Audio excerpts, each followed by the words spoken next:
Hello everyone. आज के session में आप एक और प्रैक्टिकल प्रोजेक्ट बनाइएगा जो कि है एक सिंपल कैलकुलेटर। इस कैलकुलेटर में हम बेसिक अरिथमेटिक ऑपरेशन करेंगे जैसे एडिशन, सब्ट्रैक्शन, मल्टीप्लिकेशन, डिवीजन और इसके अलावा एडवांस्ड ऑपरेशन जैसे कि पावर, मॉड्यूलस और स्क्वायर रूट को भी इम्प्लीमेंट करेंगे। ये प्रोजेक्ट बिगनर्स के लिए परफेक्ट है क्योंकि इसमें हम लोग step by step input validation और एरर हैंडलिंग को भी समझेंगे, जैसे डिवीजन बाय जीरो या नेगेटिव नंबर का स्क्वायर रूट एटसेट्रा।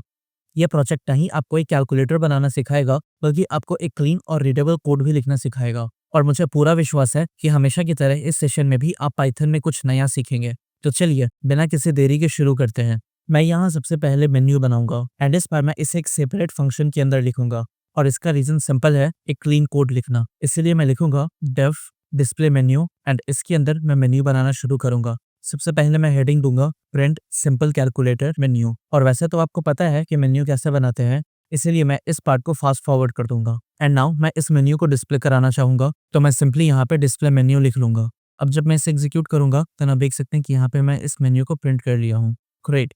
अब बारी है यहाँ से इस कैलकुलेटर को इम्प्लीमेंट करने की। इसे भी कंटिन्यूसली चलाने के लिए मैं इसे लूप के अंदर डालूंगा। सो मैं लिखूंगा व्हाइल ट्रू एंड इस डिस्प्ले मेन्यू को मैं इसके अंदर डाल दूंगा। अब यहाँ मैं सबसे पहले यूजर से चॉइस लूंगा, int input choose an operation 1 to 8। जब आप इस मेन्यू को थोड़ा गौर से देखिएगा तो आप ये देख सकते हैं कि addition, subtraction, multiplication, division, power और मॉड्यूलस, इन 6 ऑपरेशंस के लिए मुझे 2 नंबर्स की जरूरत है, लेकिन स्क्वायर रूट निकालने के लिए मुझे सिर्फ 1 नंबर का जरूरत है। इसे अकम्प्लिश करने के लिए यहाँ पर मैं इफ स्टेटमेंट का यूज कर सकता हूँ। यहाँ पर मैं लिखूंगा if choice in and then मैं इसके अंदर एक सीक्वेंस दूंगा which is 1 2 3 4 5 and 6। That means अगर चॉइस इन 6 ऑप्शंस के अंदर है देन उस केस में मैं 2 इनपुट लूंगा। पहला होगा num1 एंड ये होगा int input inter first number and num2 होगा int input enter second number. या int के बजाय मैं इसे फ्लोट से इनिशियलाइज करूंगा तो मैं फ्लोट यहाँ पे लिखूंगा and then input enter second number. And similarly num1 में भी मैं int के बजाय फ्लोट यूज करूंगा। लेकिन अगर मेरा चॉइस 7 रहा देन इस केस में मैं सिर्फ एक ही इनपुट लूंगा। सो मैं लिखूंगा num equal float input inter a number. अब यहाँ से मैं कैलकुलेशन करना शुरू करूंगा। अगर आप कोड में बहुत ज़्यादा इफ एल्स स्टेटमेंट का यूज़ करिएगा देन वो आपके कोड को बहुत जल्दी हार्ड टू रीड बना देगा। इस प्रॉब्लम को टैकल करने के लिए आप इफ के साथ मैच केस का यूज़ कर सकते हैं। इसलिए मैं यहाँ चॉइसेस के बेसिस पे कैलकुलेशन परफॉर्म करने के लिए मैच केस का यूज़ करूंगा एंड पोटेंशियल एरर को हैंडल करने के लिए इफ एल्स ब्लॉक का यूज़ करूंगा। इस तरह से मेरा कोड फंक्शनल भी रहेगा और ईजी टू रीड भी रहेगा। इसलिए मैं यहाँ पे मैच चॉइस करके लिखूंगा एंड यहाँ से मेरा केस 1 होगा एडिशन के लिए। सो मैं यहाँ पे प्रिंट कर दूंगा एफ स्ट्रिंग के अंदर result num1 plus num2 equal num1 plus num2। Case 2 में मैं सब्ट्रैक्शन को हैंडल करूंगा तो इसके लिए मैं लिखूंगा print result num1 minus num2 equal num1 minus num2। Case 3 को हैंडल करने के लिए मैं इसे कॉपी करूंगा एंड यहाँ पर मैं इसे पेस्ट करूंगा। ये होगा केस 3 एंड इस बार मैं सिंस मल्टीप्लिकेशन को हैंडल कर रहा हूँ तो माइनस के बजाय मल्टीप्लिकेशन एंड यहाँ भी माइनस के बजाय मल्टीप्लिकेशन, या फिर यहाँ मैं x लिखना प्रेफर करूंगा।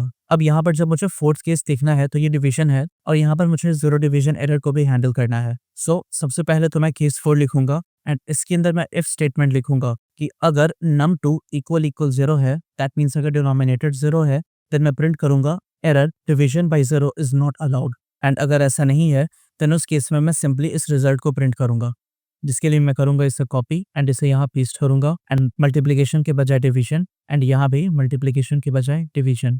केस 5 मेरा पावर है तो इस केस में भी मैं सिंपली कॉपी करूंगा इस थर्ड केस को एंड यहाँ पर मैं इसे पेस्ट कर दूंगा। इसके बाद यहाँ पर जाएगा ये पावर साइन, इसे कैरेट सिंबल भी कहते हैं, और यहाँ पर मल्टीप्लिकेशन के बजाय जाएगा एक्सपोनेंशिएशन साइन एंड ये होगा केस 5। केस 6 मॉड्यूलस है और ये भी स्ट्रेट फॉरवर्ड है, इसीलिए मैं इसे कॉपी करूंगा एंड यहाँ पर मैं इसे पेस्ट कर दूंगा। केस 5 के बजाय केस 6 एंड यहाँ आएगा परसेंट साइन एंड यहाँ आएगा मॉड्यूलस ऑपरेटर। अब यहाँ पर जब मैं केस 7 लिखूंगा तो इस केस में मुझे स्क्वायर रूट कैलकुलेट करना है एंड यहाँ पर भी कंडीशन होगा कि अगर नेगेटिव नंबर है तो उसका स्क्वायर रूट डिफाइन नहीं होता है। सो यहाँ मैं लिखूंगा if num is less than 0 in that case print error square root of negative number is not defined. And इसके बाद मैं यहाँ पर एक एल्स ब्लॉक लिखूंगा जिसके अंदर मैं सिंपली ये कैलकुलेशन परफॉर्म करूंगा। सो इसके लिए मैं करूंगा इसे यहाँ से कॉपी एंड यहाँ पे मैं पेस्ट करूंगा एंड यहाँ पर मुझे इस दूसरे नंबर का जरूरत नहीं है, सिर्फ एक नंबर का ही जरूरत है और इसके पीछे मैं साइन दूंगा स्क्वायर रूट का, जिसके लिए मैं आल्ट बटन प्रेस करके 251 टाइप करूंगा और इसको मैं चढ़ाऊंगा 0.5 के पावर से। That means num to the power 1/2 which is under root of num and finally जब मेरा केस 8 होगा तो इस केस में मुझे एग्जिट लेना है, तो मैं यहाँ लिखूंगा print exiting the calculator, good bye. And इसके बाद मैं ब्रेक लिख दूंगा सो दैट मैं इस लूप से बाहर निकल जाऊँ। एंड फाइनली मैं एक डिफॉल्ट केस दूंगा, और ये डिफॉल्ट केस कब ट्रिगर होगा, जब मैं 1 to 8 के अलावा कोई दूसरा चॉइस इनपुट करूँ, and that would be an invalid choice. तो इसीलिए यहाँ पर मैं लिखूंगा invalid choice, please select a valid operation. Okay, so ये है मेरा पूरा कोड।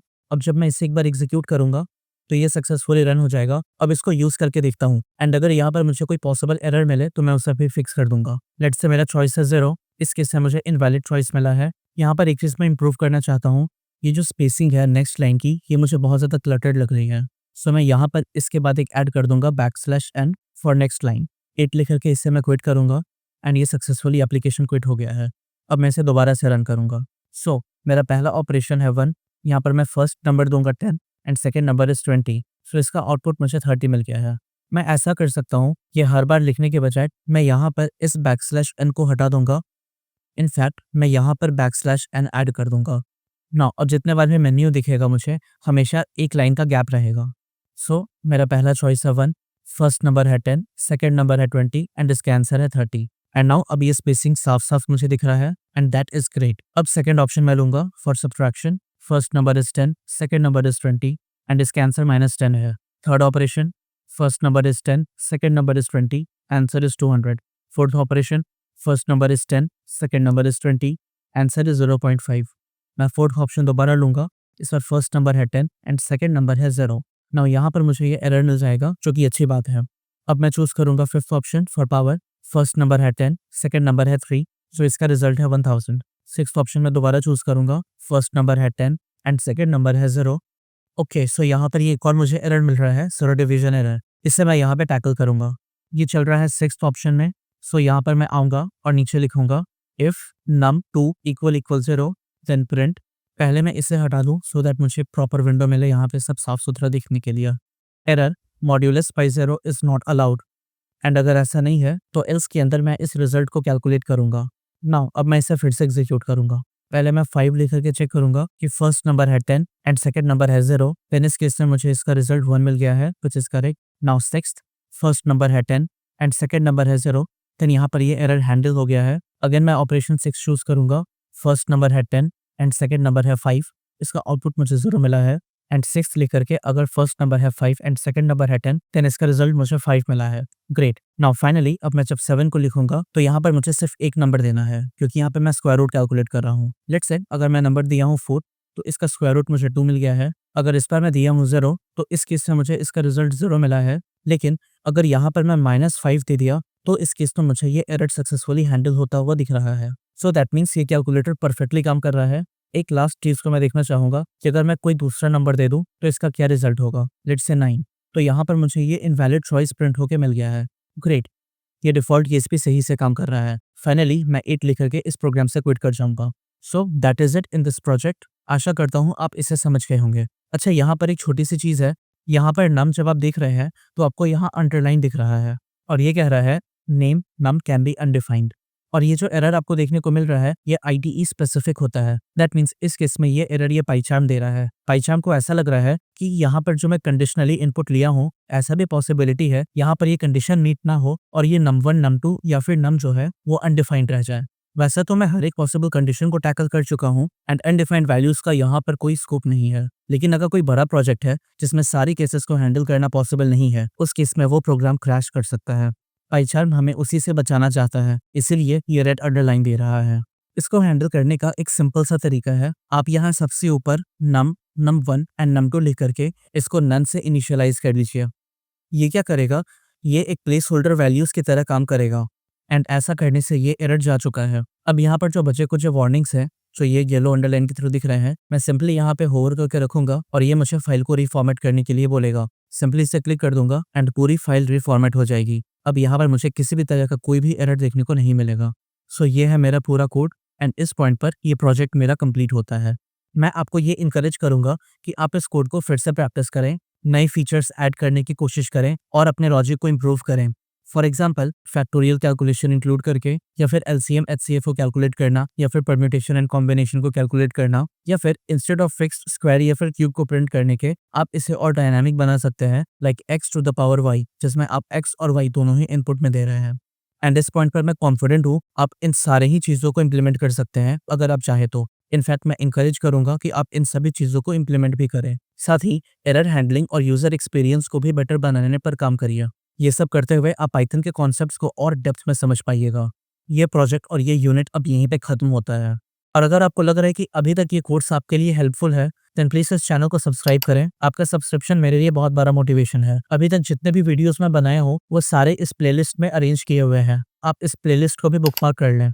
अगला वीडियो एक बोनस कंटेंट है जिसमें मैं आपको कुछ क्वेश्चंस दूंगा। वो स्पेसिफिकली कंडीशनल्स के ऊपर है एंड इसमें कंडीशनल के साथ साथ मेन फोकस आपके लॉजिकल थिंकिंग को इम्प्रूव करने की है। Give this a try. इसका लिंक मैं डिस्क्रिप्शन एंड पिन कमेंट में दे दूंगा। एंड नेक्स्ट वीडियो में इसका सोल्यूशन। इस वीडियो में इतना ही। मिलता हूँ आपसे अगले सेशन में। तब तक अपना ध्यान रखें और कोडिंग करते रहें।